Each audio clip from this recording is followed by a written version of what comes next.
Picture this: a widow and her 13-year-old son thrown out of their house with nothing but 2 suitcases and $500. Then watching her return 2 years later to buy that same house from you.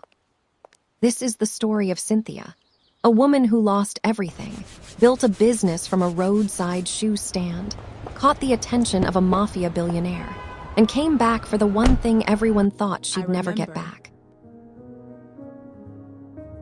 Cynthia was a young widow. She had Charles, 13 years old, cute eyes, the boy who noticed when his mother stopped sleeping. But grief wasn't their only enemy. The funeral was 3 days after her husband died. His family wore black, felt emotionally sad as usual, but when the flowers started dying and days passed, they turned on her. It started with cold eyes across the dinner table. Her mother-in-law would watch her move through the house like she was waiting for her to break something. His sisters whispered in corners, "She's not one of us." Still standing right there. Do you think she heard us? She never was. Now that he's gone, why is she still here? Cynthia caught fragments, and the whispers became words. "You're not managing the house properly," her mother-in-law said one morning. Cynthia had cleaned the entire kitchen until it was spotless. "Charles needs discipline, the kind a father gives." Charles was only 13 years old, a boy who believed adults knew what they were talking about. He started trying harder at school, bringing home papers for his grandmother to see. "Look what I got, Grandma. Top of the class." She looked at them and said decent in a tone that meant the opposite. Cynthia in-laws controlled everything, money and decisions. Her voice in her own life became smaller each day. She wasn't allowed to make choices about anything, always excluded in family planning. She was the woman who'd married their son. Now she was the woman their son had left behind. And they never let her forget it. "Your husband always said you were difficult," her mother-in-law told her once. He hadn't, but Cynthia didn't argue because arguing only made things worse. Charles felt it. Children know when they're not wanted. He started coming home quiet. His grades, which had been good, started slipping. Not because he couldn't do well, but because he stopped believing anyone cared if he did. One day at school, a teacher called her in. "Your son had gotten into a fight, nothing serious though." A boy had said something about his father being dead, and Charles had pushed back. The teacher looked at Cynthia with the kind of pity that felt like judgment. "These things happen," the teacher said, "when children don't have proper supervision at home." Cynthia sat there, listening to implications. That she was failing and Charles was becoming a problem. That maybe the boy needed more than she could give him. She went home and told her mother-in-law what had happened. She expected support maybe and advice. Instead, her mother-in-law looked at Charles and said, "See, this is what happens when you don't have a father. You become like this." Charles stared at his grandmother and then at his mother, and Cynthia saw something break in his face. In school, other parents started keeping their kids away from Charles. Their children had other friends and playdates. Charles wasn't invited. He started eating lunch alone. The teachers stopped calling on him in class, even when his hand was up. At home, things were deteriorating. The in-laws were tighter with money. "We're supporting you both," her mother-in-law would say. "The least you can do is be grateful." She was not given an allowance anymore. She had to ask for money for Charles's uniforms, for his school supplies and basic things. And when she asked, there was always a sigh, comment about how ungrateful she was. One night, Cynthia found Charles in the kitchen, looking in the refrigerator. He closed the door quickly when his mom arrived. "I'm not hungry," he lied. "Charles, I'm fine, Mom." But he wasn't fine. Then came the morning that changed everything. Cynthia was in her room when her mother-in-law found her. "You're no longer welcome in this home. You and your son should leave." The woman's face was tight. Cynthia thought she'd misheard. "What?"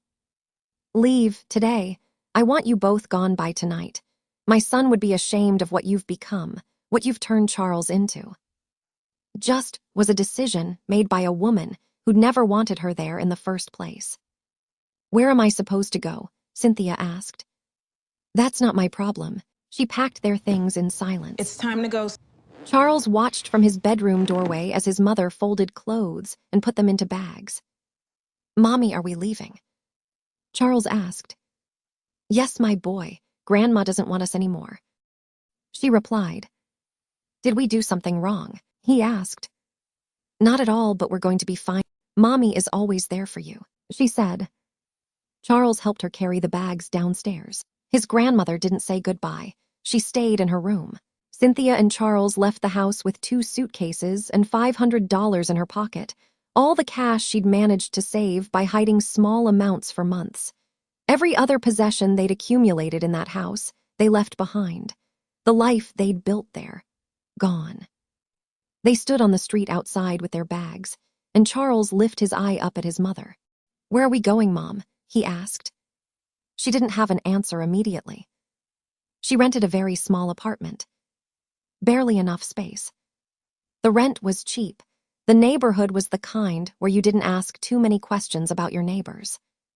Cynthia took work where she could find. Cleaning houses, washing clothes. Anything that paid enough to keep Charles fed and a roof over their heads, but it was not entirely enough. She'd wake up at 5 a.m., leave Charles sleeping, take 3 different buses to a house in the wealthy part of the city where a woman would hand her a list of tasks and barely look at her face. 8 hours of scrubbing, then 3 buses back. By the time she got home, Charles would have made himself dinner, usually rice with whatever vegetables hadn't spoiled. He'd eat alone and do his homework in the dark because Cynthia was too tired to turn on all the lights. There were days when money ran out before the month did. She would look at what they had, maybe enough for 3 more days of food, and she'd lie awake doing math that never added up. She skipped meals, tell Charles she has already eaten. So she feed him and drink water and pretend her stomach wasn't eating itself from the inside. The neighbors knew they had nothing. There's a way people look at you when you're financially down. The woman upstairs would make noise in the mornings, knowing Cynthia was trying to sleep before her shift. The landlord would show up unexpectedly, walking through the apartment like he was checking for damage, his eyes moving over their few possessions with contempt. Charles started to retreat inward, not in a healthy way. He'd sit by the window for hours, not doing anything. Just looking at the street below, Cynthia would find him like that, and her heart would break a little more, knowing he was thinking about the house they'd lost. The grandmother who'd thrown them out and the life that had been taken from him. I'm sorry, she told him once. They were sitting on the edge of his bed, the only furniture in the room besides a small desk. For what? Charles asked. For all of this, for not being able to give you more. Charles was 13 and too old to cry, but his eyes got wet anyway. It's not your fault, Mom. But he blamed her anyway, not with words. With silence, the way he'd go quiet when she came home tired. He was angry at his grandmother, at his father for dying, at the world for being unfair. I don't want to go to school, he told her one morning. You have to go to school. Why? So they can make fun of me. She crouched down and told him, Listen, Charles, I understand it might be tough out there, but don't let how others sees you define your potential. Okay. School had become a place where Charles experienced constant, daily humiliation. The other kids knew his situation. They could tell by his clothes, which were getting smaller because they couldn't afford new ones. His shoes, which were held together with tape. He flinched when people asked where he lived. There was a girl in his class, Sophia, rich family. She'd made a comment about Charles's uniform being last season.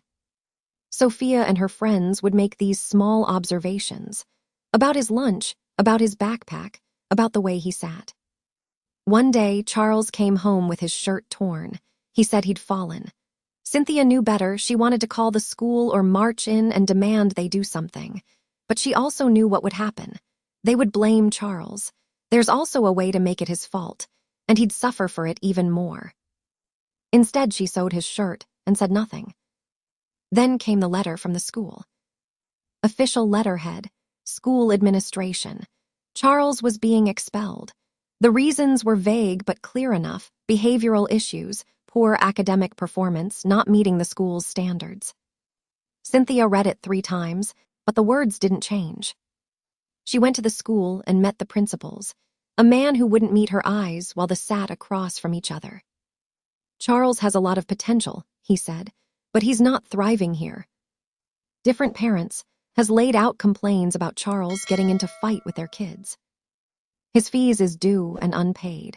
His teacher has reported countless time that Charles isn't fit to stay. What am I supposed to do? Cynthia asked. Find a school that's more appropriate for his situation. She wanted to ask what situation he meant. That his father died. That his family abandoned him. That his mother couldn't afford to keep him anywhere. Instead, she nodded and left. Charles was waiting outside the school gates. He already knew. She could see it in his face. It's okay, he said. Leaving that school where he was invisible and mocked was almost a relief. But for Cynthia, it was a breaking point. She sat at that small kitchen table with her son, looking at numbers that didn't add up and a future that was getting smaller by the day. Charles was 13. He should be in school, learning, preparing for a life. Instead, he was at home during the day, waiting for his mother to come back exhausted from scrubbing other people's houses. She needed more suitable money and fast in any possible way, so she could raise enough to send Charles back to another school.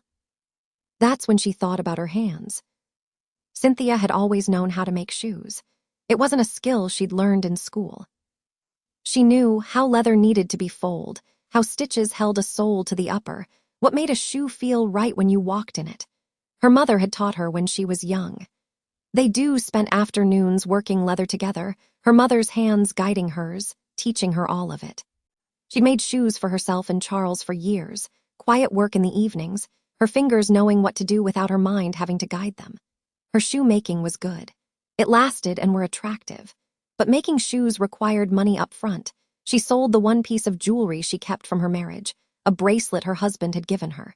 Sold it to a pawn shop for less than it was worth because the man could see her desperation and used it against her. It brought in enough money to buy supplies. She set up the shoe stand outside the apartment, right by the roadside because she couldn't afford a store, talk less of a business license that mattered to anyone who cared. So she displayed her work on a small table right there where people could see it. Her handmade shoes, Charles helped her set up in the mornings. They'd carry the small wooden table out before the sun got too hot. She arranged the shoes carefully, each one like it was precious because they were. Hours of work, hope, and refusal to disappear. Days went by with no one stopping. People walked past, some looked, most didn't. Cynthia would sit there, her fingers working on the next pair even when nobody was buying, trying not to let despair settle into her bones. A woman came by once and asked if the shoes were actually handmade, or if Cynthia was just reselling factory products. Cynthia showed her the stitching, the detail, the way each shoe was slightly different because they were made by hand. The woman nodded and walked away without buying anything. Charles would sit beside her, reading, and Cynthia could feel his doubt, his wondering if his mother was going to fail again. If they were going to lose this too, some days they'd sell one pair, maybe two. It was barely anything. But Cynthia kept making shoes because it was the only thing she had left and only thing that was hers. Weeks passed. The sun beat down on that roadside. Cynthia's hands got rougher. Her clothes got thinner. Charles grew taller and thinner, and she pretended not to notice when his jeans started fitting differently. She was failing again. She could feel it.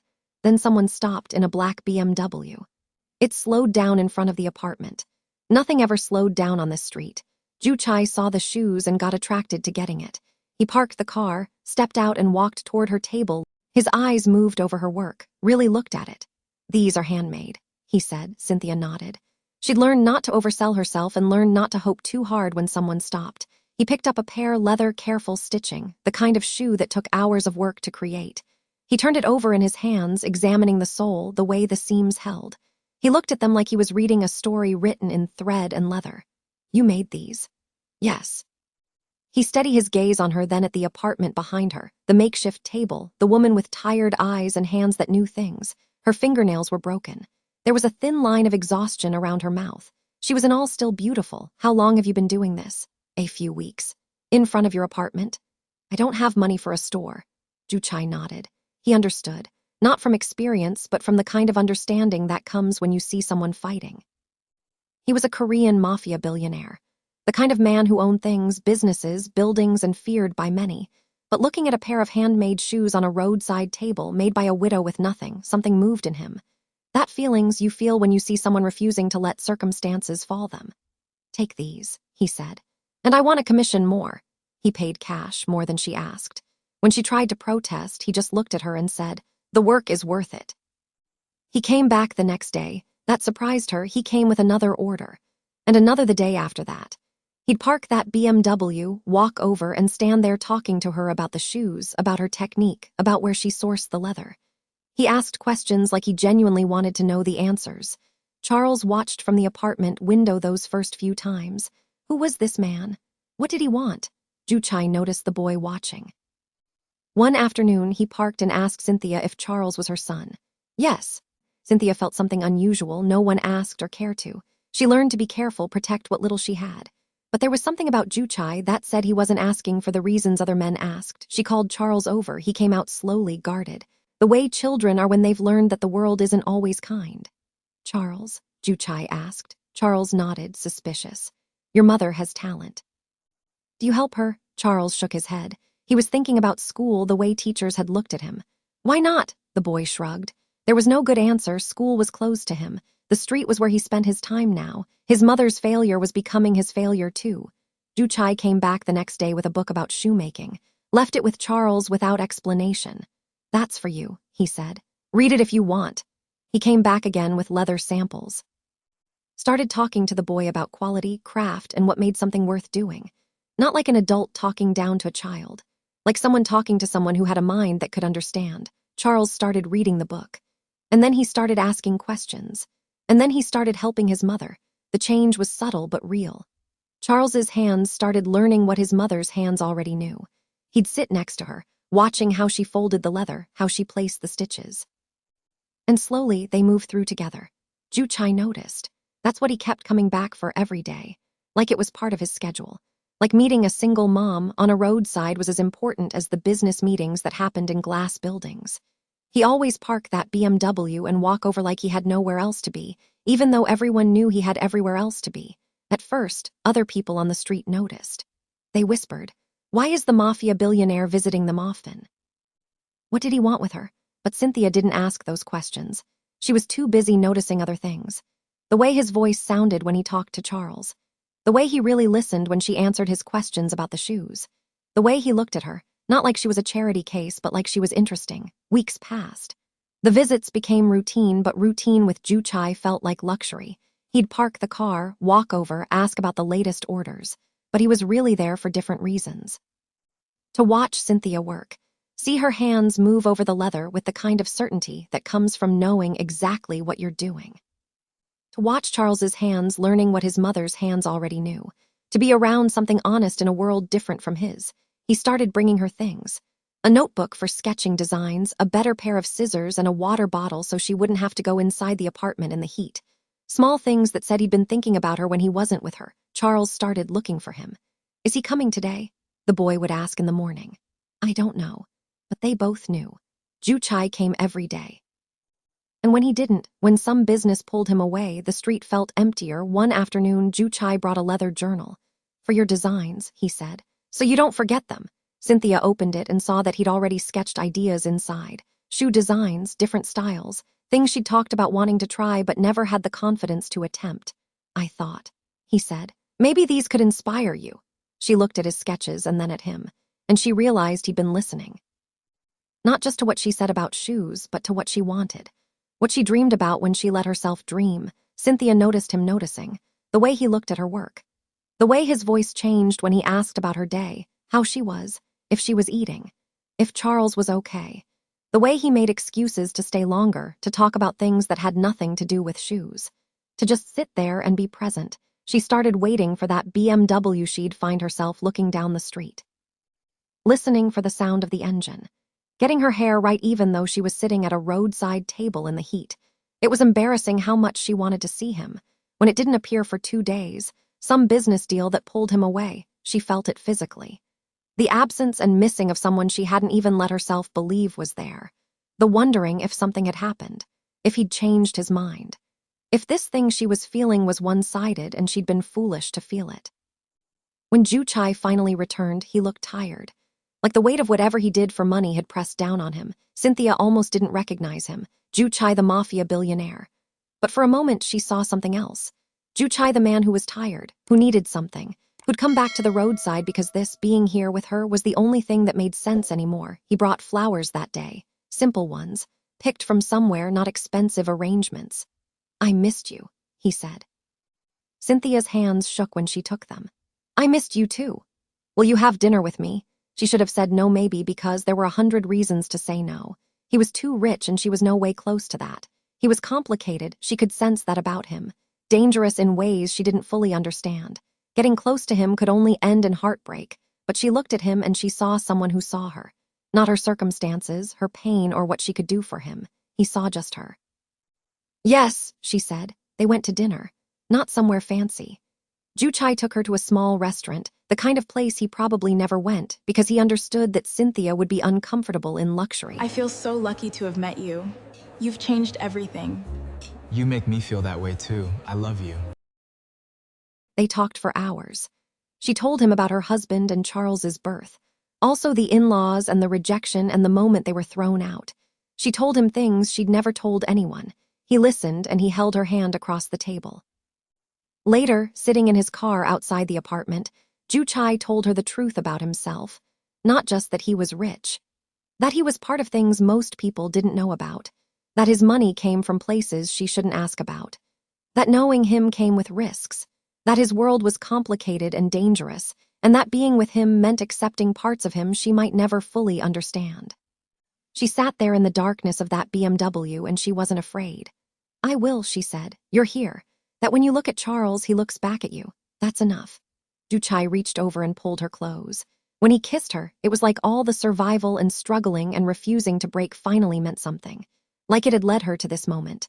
The man who owned half the city fell in love with the woman making shoes by the roadside, and she loved him back, not because he was rich. Because he was the first person to really see her. To value her and understand that her worth had nothing to do with money and everything to do with the way she kept fighting. She and Charles started spending nights at his apartment. A place that was clean and warm and had enough food in the refrigerator that she never had to wonder where the next meal was coming from. Charles noticed his mother was different. Lighter somehow. Like some of the weight she'd been carrying had been lifted. And he was okay with it. Because Ju-chai had become important to him too, someone who believed in him, who made him feel like his life could be something. Months passed. The roadside table was still there. But Cynthia was spending less time at it. Because something bigger was coming. Love happened slowly and then all at once. Ju-chai was different with her than he was with the world. The suit stayed on, the power was still there, but something underneath softened. He asked questions about her life, and he actually listened to the answers. Brought Charles books on subjects the boy wanted to study. Science, history, and philosophy. He'd sit with Charles and they'd discuss them. He brought Cynthia things, a jacket when he noticed she was cold. Better lamp for the apartment. The attraction became undeniable. But Cynthia was careful. She'd been promised things before, she'd had a life and watched it disappear. She knew how fast everything could fall apart. "What happens when you get tired of me?" she asked him once. Ju-chai took her face in his hands. "I'm not going to get tired of you, but I understand why you'd ask. I understand why you don't trust this yet." Scared. Of what? Of losing you, waking up and finding out it was all temporary. Ju-chai pulled her close. "It's not temporary. I'm going to spend the rest of my life making sure you know that.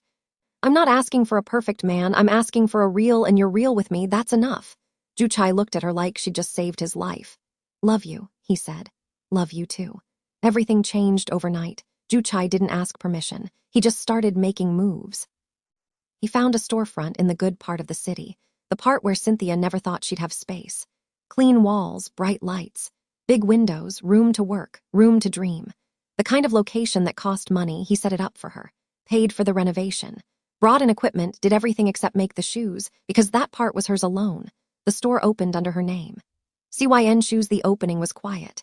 Just Cynthia, Charles, and Ju-chai standing in the empty store before anyone else arrived.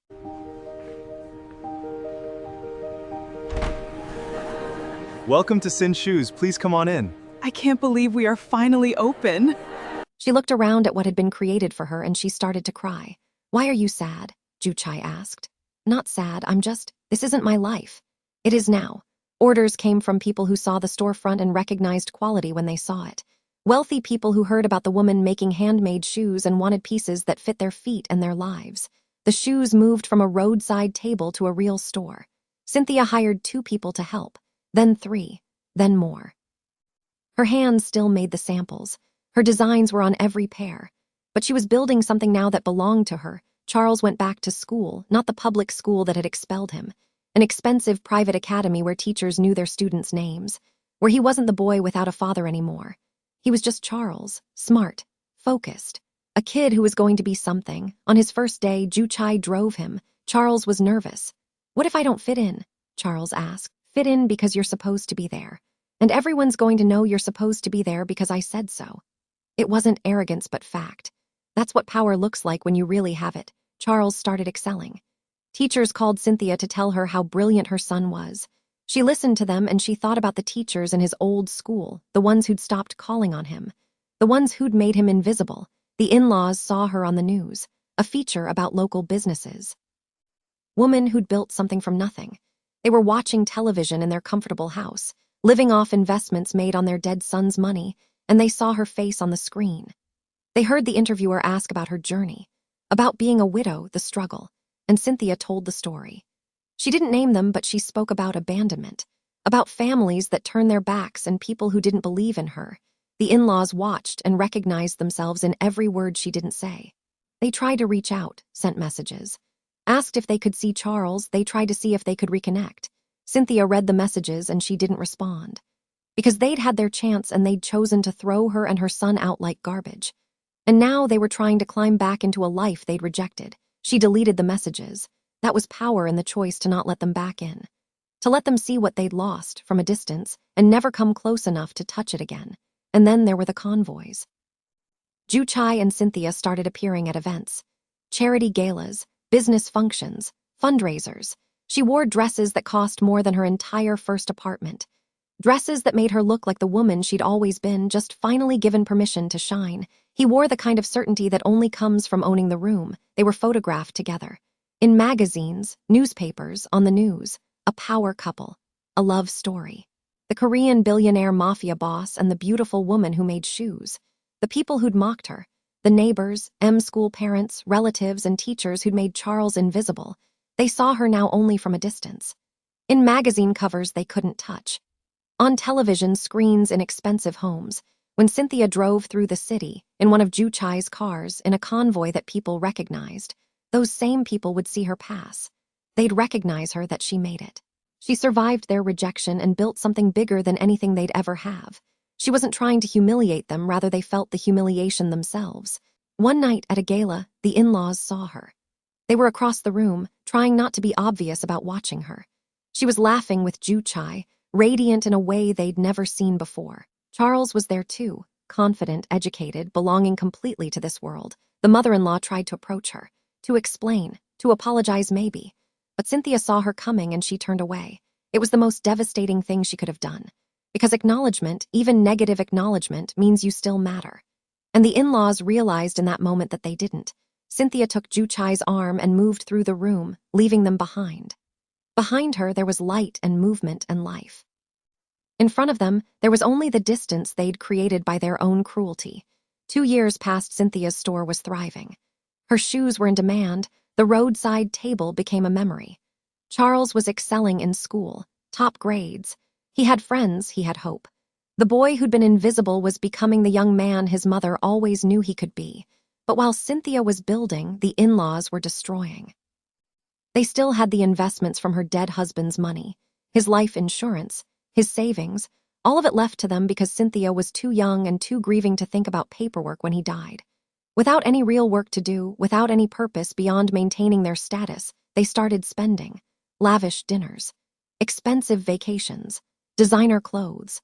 The kind of life that looks impressive on the surface but collapses when you're just burning through money instead of creating it. They threw parties. Bought things they didn't need. Funded relatives who had their hands out. They spent like the money would never end. It ended faster than they expected. The in-laws' investment portfolio was depleted. The house had a mortgage they'd refinanced. Their comfortable life suddenly wasn't comfortable anymore. And then came the recession. Small at first, then bigger. Markets shifted. Their remaining investments lost value. The rental properties they'd bought, thinking they were diversifying, turned into money pits. Tenants stopped paying, repairs piled up. Taxes came due, the mother-in-law made the calls to banks and lawyers. The house was the last thing of real value they had left. They had no choice, they listed it for sale, the price was high, the market was still decent in that neighborhood, but nobody was biting. Weeks went by, then months. The in-laws were panicking now. They owed money and needed liquidity. A real estate agent submitted an offer lower than asking. The agent said the buyer was a woman with a PA. Professional, serious, interested in the property but not interested in overpaying. The in-laws were desperate enough to negotiate, but not desperate enough to walk away. They countered, the agent came back with a lower counteroffer. The buyer was firm, she knew their situation. Everyone in the city knew their situation by now. The in-laws are broke and had no choice, so they accepted an offer for 40% below their asking price. The sale closed in. The moving company came on Friday. The in-laws stood in the driveway of the house they'd owned for decades, watching their belongings get loaded into trucks. They were moving to a smaller place, a cramped apartment. The new owner arrived, an expensive car pulled up. A woman stepped out, walking through the gate with confidence. She wore sunglasses and a tailored suit. She moved through the house like she was remembering it, not discovering it. The mother-in-law was nearby, helping a friend move their things, and she saw the car. Something made her look closer. It was the woman from the gala, the woman at the store opening, the woman from the news, Cynthia Charles. The mother-in-law's face went white. She walked over, her legs moving like they didn't belong to her anymore. That house, she started. Cynthia turned. She looked at the woman who'd thrown her out, who made her son feel like he didn't belong, and Cynthia smiled, just a smile that said everything without saying anything. Yes, Cynthia said, it's mine now. But the price. My PA negotiated well. You were very motivated to sell. Mother-in-law understood then that Cynthia had known that this wasn't accidental. Cynthia walked back into the house where she'd been treated like garbage, the house where Charles had been made to feel unwanted, same house that had been denied to them, and she closed the door. The mother-in-law stood in the driveway with nothing she finally understood. She'd never had power over Cynthia. She just borrowed it for a moment, when Cynthia was vulnerable.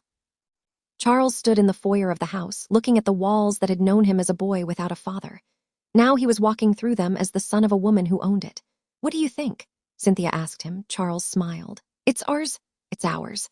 That night, Cynthia and Juchai sat in the master bedroom of the house, the room where the in-laws had slept, where they'd whispered about her being worthless. She looked around and she didn't feel anger. She didn't feel triumph exactly. She felt closure. You planned this? Juchai asked. I didn't plan it, but when I found out they were selling, when my agent told me it was them, when I saw the chance. She paused. I took it, not to be cruel, but to be complete. This house was part of what broke me. Now it's part of what belongs to me. Juchai took her hand. He understood this wasn't about revenge. It was about reclamation. The in-laws heard about it eventually. Everyone in the city did. The widow who'd been thrown out now owned the house she'd been thrown out from. The billionaire's woman had bought the house from the family that had rejected her. It was the kind of story people talked about. The kind that became legend. The mother-in-law tried to reach out one more time. A message through a mutual acquaintance. An apology. A request for forgiveness. Cynthia read it and she didn't respond. Because forgiveness wasn't the point. Moving forward was, and she was already so far ahead of them that their apologies couldn't reach her anymore. Now they had to watch from a distance as she became untouchable. My people, let's discuss our different thoughts about the story in the comments. I still remain Charles.